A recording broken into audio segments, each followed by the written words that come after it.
So now we will practice the first individual indoor task, and this task will be last task of day 3 into the battery of GTO series during your stay in SSB, right?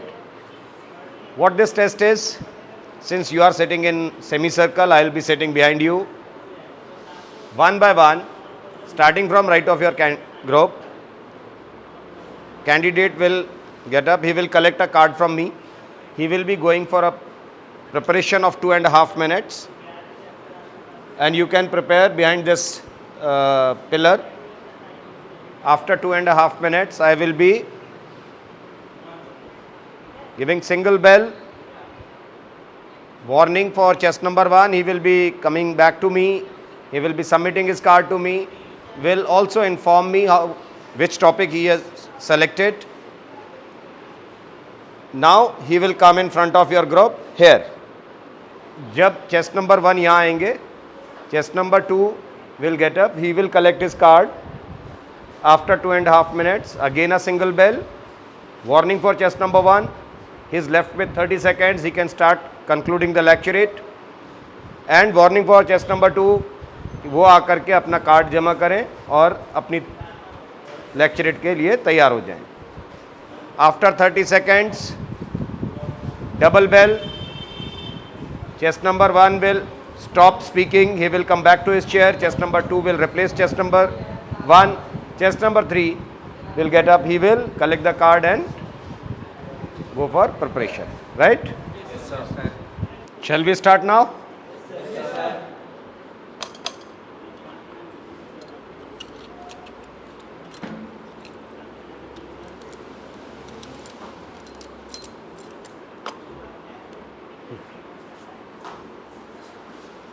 It has been said correct. The source of power lies in energy. Good morning, gentlemen. Today's my topic is energy crisis. What is energy crisis and how it is in the ecosystem of India as well in the global status. What does energy means? Energy from the beginning means the nuclei or the submission of the power that is generated around the system so that the machine can work or anything can be worked by using machine. We can say that the energy crisis has been a devastating situation in around the globe. We can see that United Nations, since the beginning of the United Nations, was acquiring for the energy flow, whether it's from the Middle East, whether it's from the India, whether from in the other countries. When it comes to the India scenario, we can see that now we are developing the nuclear energy, thermal energy and other energy like chemical energy for the overall development of the ecosystem of India. What does energy means in terms of India? Energy means the developing phase. The countries that are developed or who are developing needs energy. But which type of energy? There can be many types of energy like nuclear energy, solar energy, heat energy, water energy. What does this energy result in anything or the development of the phase?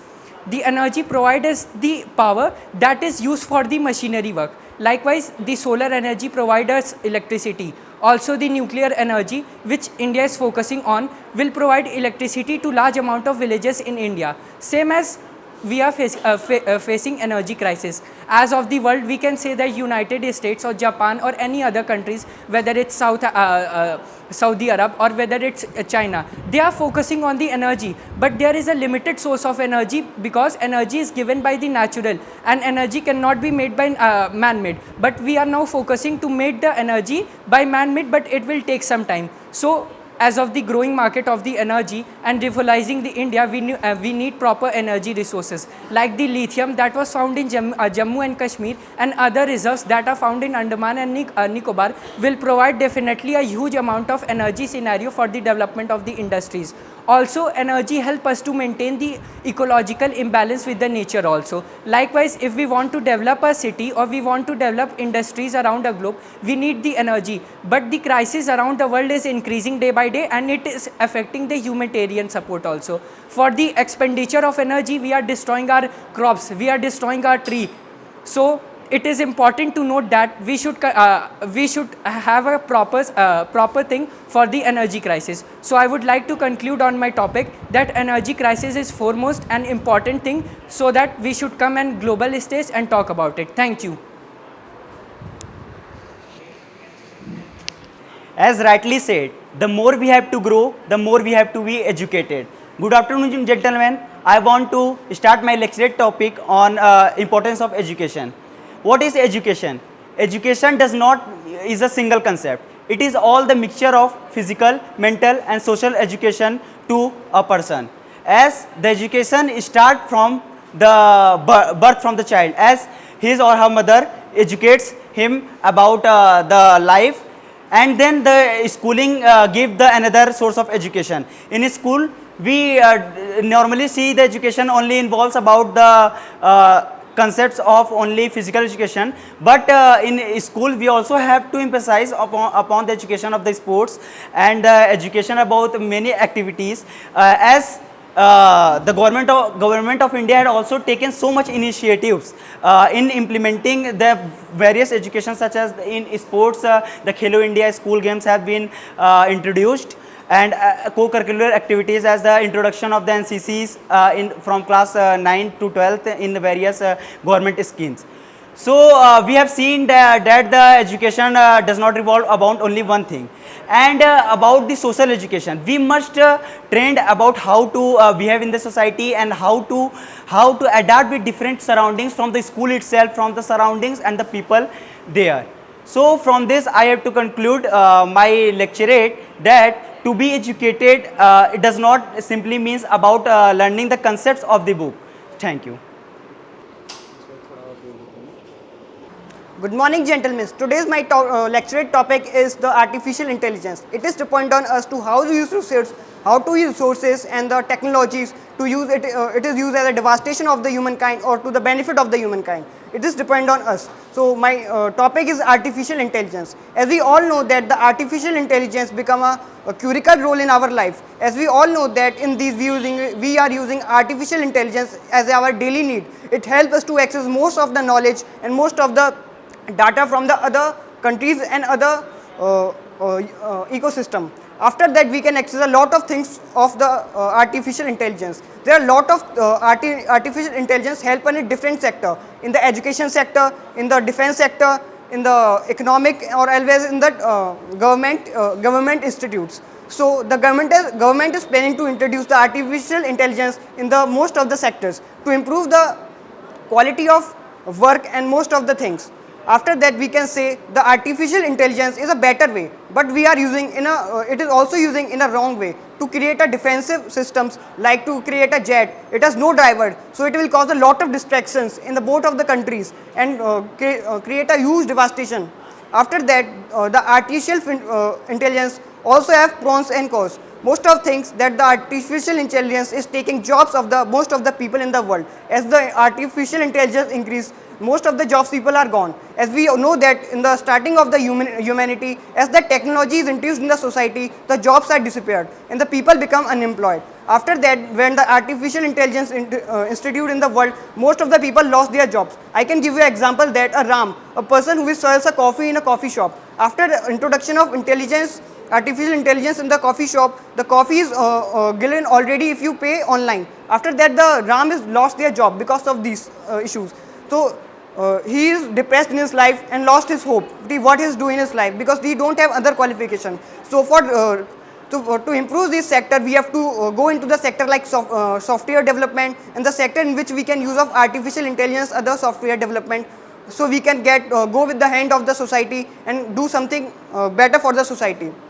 Also, I would like to conclude that the artificial intelligence is the betterment of our society. It is dependent on us to how to use it. We can use it for the betterment of our society or use it as a devastation for the society. So it is our choice, and we are the young people of the country. So we are to our own choice. Thank you, gentlemen. Good afternoon, gentlemen. Today I would like to talk about my lecture topic, United Nations. As we have all known that the Europe has gone through our world has gone through two devastating wars. First of all was World War I that happened in Europe, and after the ending of World War I, we see that the Vienna settlement didn't go as planned. There were talks of peace, but it was obviously the oppression of the weak. So then another world war happened, even though after the settlements were done. World War II, as we know, that Germany faced the operation, revolted back to the whole world. And so after World War II, it was kept in mind that so that no other war should happen and the loss of lives could be saved, United Nations were formed by the countries. In 1945, the foundations were laid of United Nations, and till this date, United Nations have been proved to be an effective way, because there has not been any worldwide war in which there are two polar countries who fight against each other. But if we see that even though it has many organizations within it, like International Monetary Funds that controls the economy of the world and nations, UNICEF, WWF, Wildlife Foundation, World Wildlife Foundation, and many other such organizations which help in the maintaining the balance between the countries, we still see that the developing countries or the countries that are on the verge of development are being oppressed by the developed countries. If we see that although it was made for peace, but over the years we have even after the forming of United Nations, we have seen multiple wars, like USA waging a war on Iran, and Vietnam War, which eventually the Americans lost it. But if we see in the recent years also, the Azerbaijan-Armenia war, then Ukraine war, then also the current situation of Israel and Palestine. So so for conclusion, I want to conclude that even though United Nations has been formed for the benefit of the developing everyone and maintaining the balance, it is still, the balance is tipped on the favor of the stronger countries which have veto power. So I think that it should be taken in reminder that the people who are in the United Nations should not favor the strong, but also be in the weak. Thank you. Good afternoon, gentlemen. My topic is second, disaster management. What is disaster management? When natural calamities and natural happenings are there in our environment, then it is called disaster management. In recent days, we have seen that many natural disasters are occurs, as the flood in Kerala and flood in Assam and landslides in Kerala and in landslide Kerala about 1400 people are injured and about 276 people are killed, and as we have also seen that ice caps and icebergs are melting day by day, and due to this in coastal regions flooding situations are generated, and the people who lives in these areas, they have to suffer more and more problems due to the increase in sea level water. And there is a major situation in that some landslides are also taken or also happen in many regions of our country, and like Kerala, there was a landslide happen in recent days, and about 276 people killed and about 300 people are injured. And as we see that some droughts and some many flooded areas are surrounded near Assam due to the heavy rain. I want to conclude that government should take some initiatives against the natural disasters, and also should implement some advanced technologies, and also needs to improve in advanced technology. Thank you. Good morning, gentlemen. Today I am going to give a lecturate on the topic of modernization in our armed forces. Why we need modernization in our armed forces, and what is it is? Basically, modernizing our armed forces by giving them certain type of technology by which we can get the positions of other forces where they are deployed, and also by using them we can save our armaments, our air force men, and our defense forces. And why we need, because of that we all know that in the northern area and in the northeast area we are surrounded by two countries, Pakistan and mainly China, which are always try to suppress us. So for our savement, for our betterment of the people of that place, and to save our land, we need to modernize our armed forces, because if we see that China is already modernized, and it is using them, so that we should do it necessarily. We are doing that by taking the technological equipment from other countries like Russia and Israel, and making indigenous equipments and using them at our border areas. And if we take example of jets, which is Sukhoi 30 MKI, which is our 4th generation jet, and we are also trying to get a 4.5 generation jets, and also Su 400, this type of defense systems we are using in our for saving us from missiles of the other countries.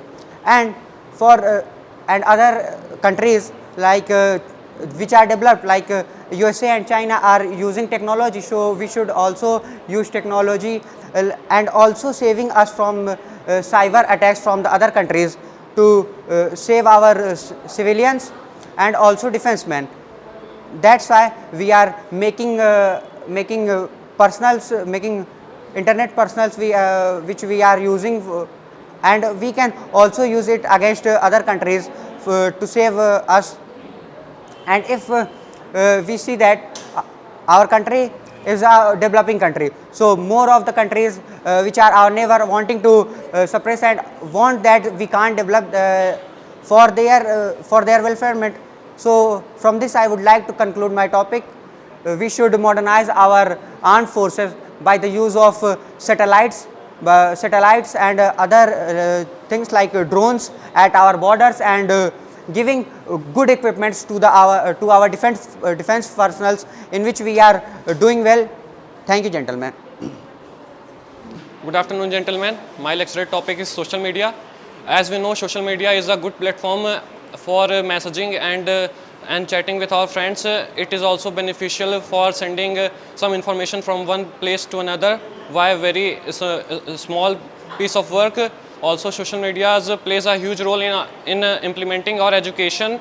As we know, in Instagram and Facebook, many useful information are also been sent and forwarded by many people. So they are and the way social media are very useful for us, and it also have disadvantages, like in the collection time the misinformation also been spreaded due to just gaining political support from the people. Also, social media have devastated the and brainwashed the students from the education by just adding of various non-useful things, and social media also help us in entertaining ourselves from, and also with the help of social media we also promote tourism and also help us in implementing the business all across the world, and we also can do good work and make our business in social medias. Many people are earning so much from social media online, and just they are promoting the ads and getting money from home. Also from social media it also create a wrong impact on the students. Also, social media can be good as well as bad for the student. It depends on the student in which manner they are using it.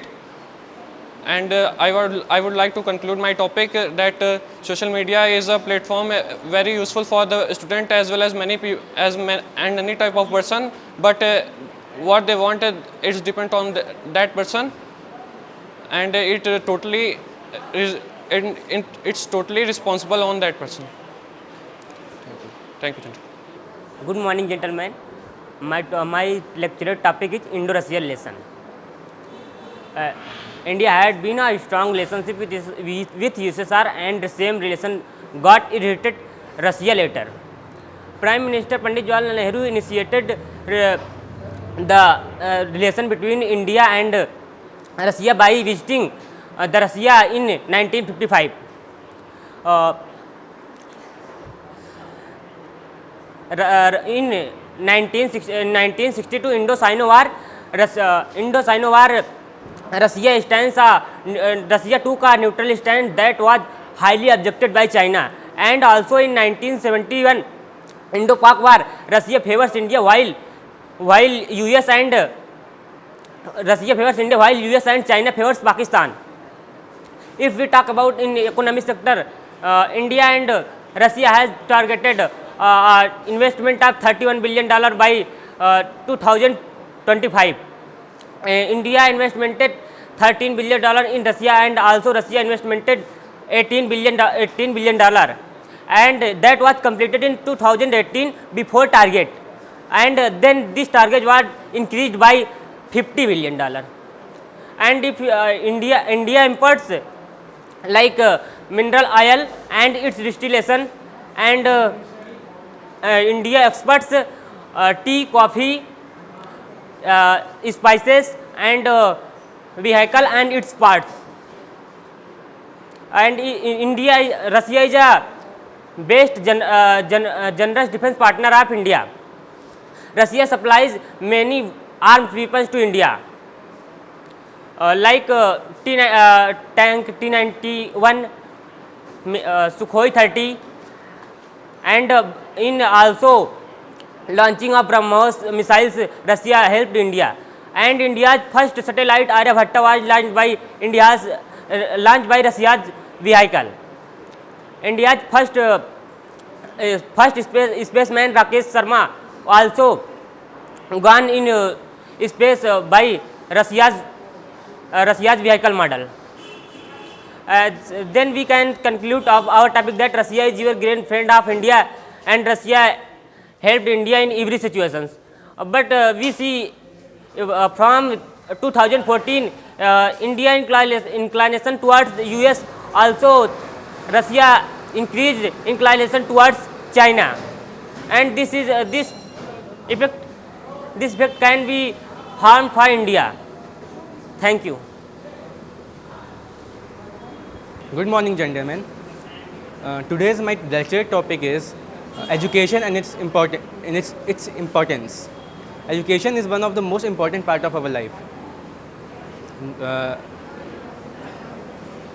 As we know that nowadays people do not get jobs because they are very less educated or less skilled, and for that education, we need education, and our government has gives us much.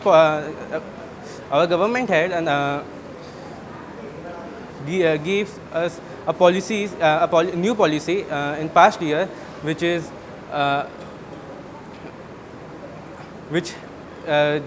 goes in like 5 plus 3 plus 3 plus 4, which includes the new education policies. Like if nowadays some people want in 11th, or if they want to choose different type of streams, they can choose by that. Like if they want to choose chemistry, physics with history also, then they can choose that. And we have known that the importance of education, as in past years the literacy rate of our India is very less, but now it goes on increasing. As we had heard about the slogan that ladki padhao ladki bachao, it is like it is to educate women, and nowadays our government is working on it.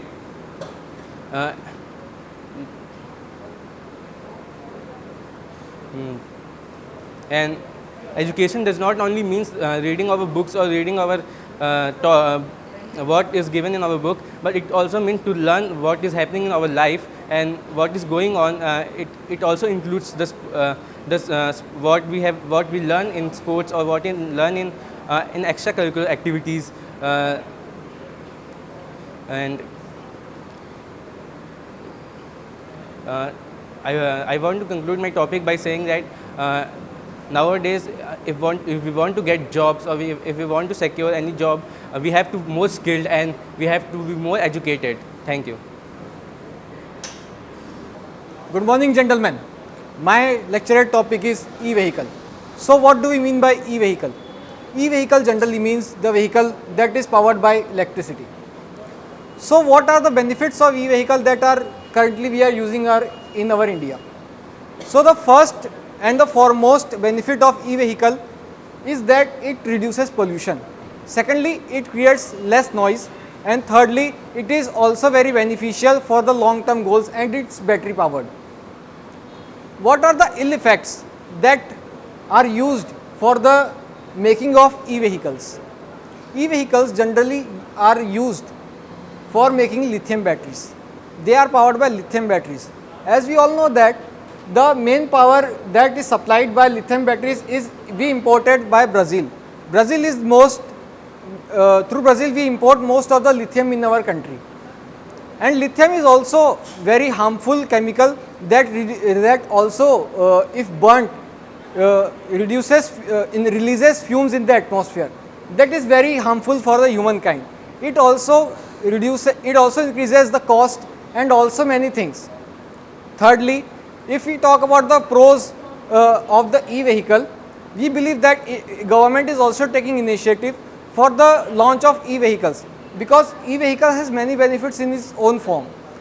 As we know that even the Tesla that is being powered, it also that is invented by Elon Musk, is also powered by electronics, and it's also AI powered.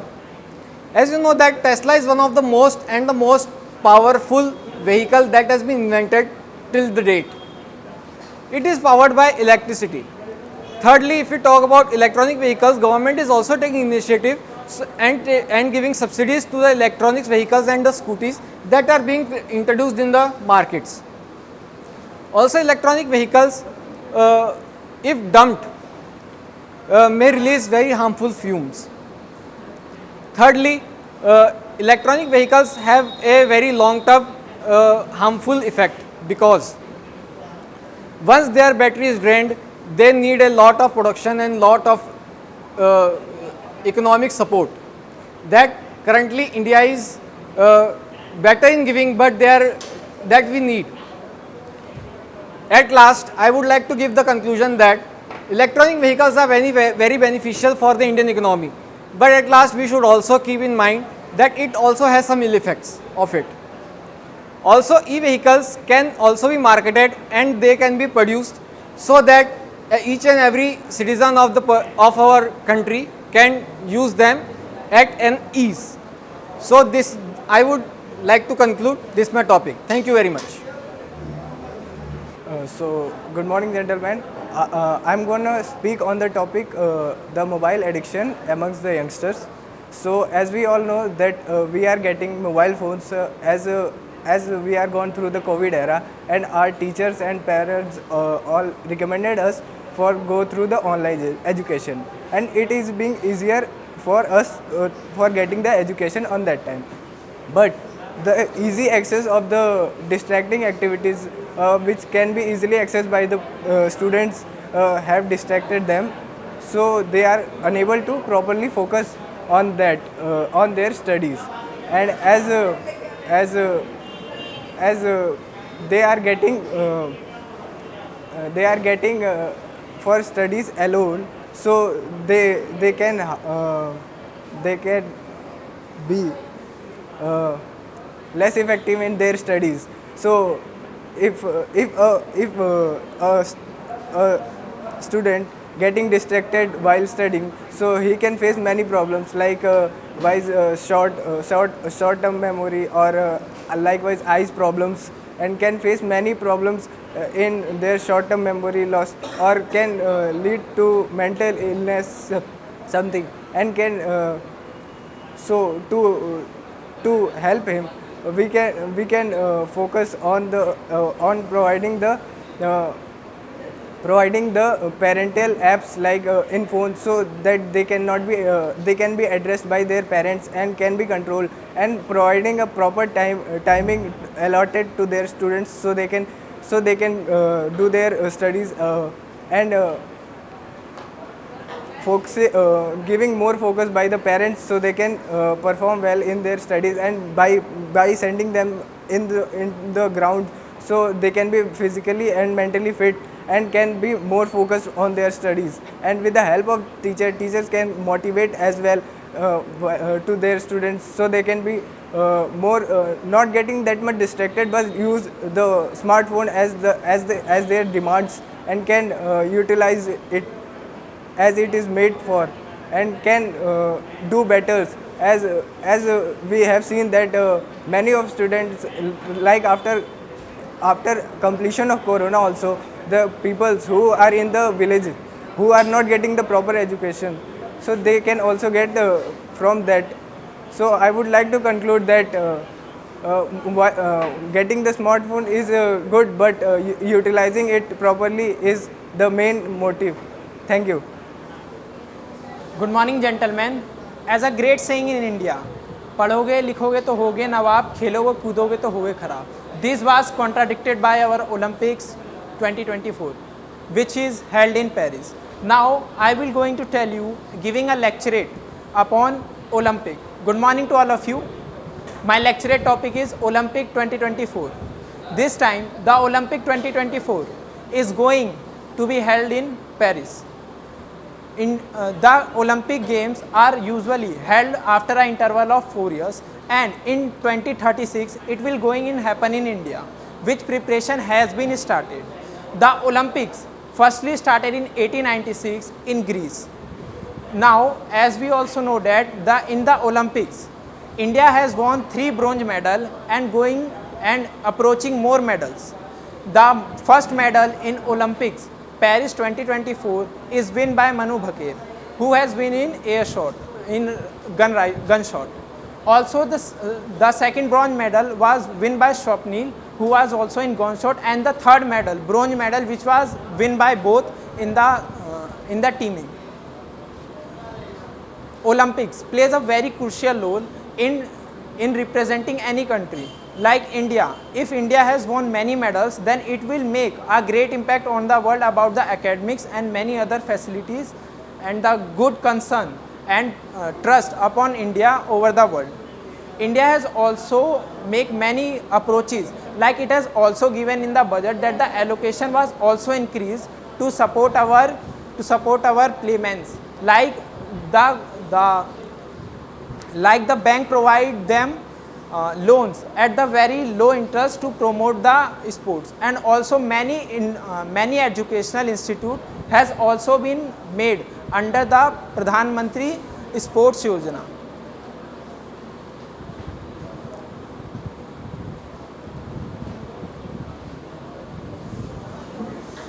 And I want to conclude my topic that Olympics, we are also going to win our own medal, and we have believe on Neeraj Chopra. Thank you. Good afternoon, gentlemen. The lecture topic of mine is child labor. Child labor means laborer whose age is below 14 years. It's an international issue because of it the life of the children and the future of the children will destroy. It's a serious problem, not in India but also in other developing countries. It's a great social issue in which the student will suffer. Now we discuss the causes of the child labor. First cause is it poverty, because poverty is the main cause of it.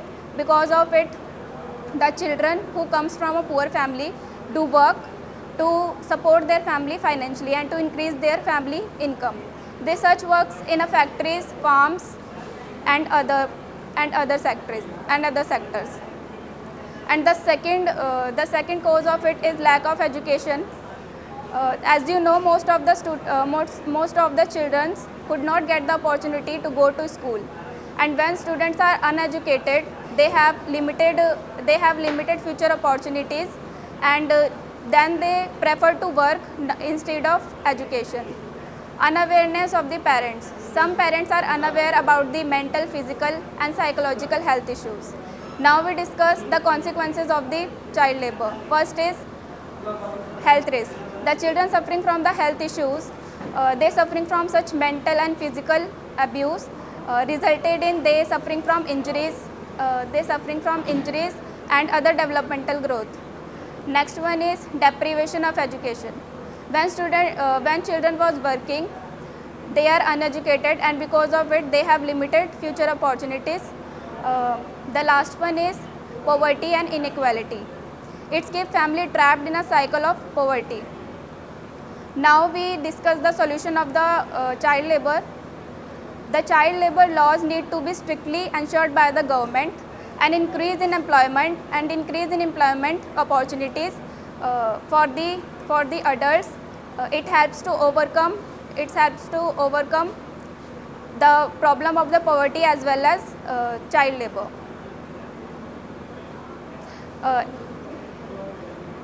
The owners of the business, the owners of the factories and the mines have.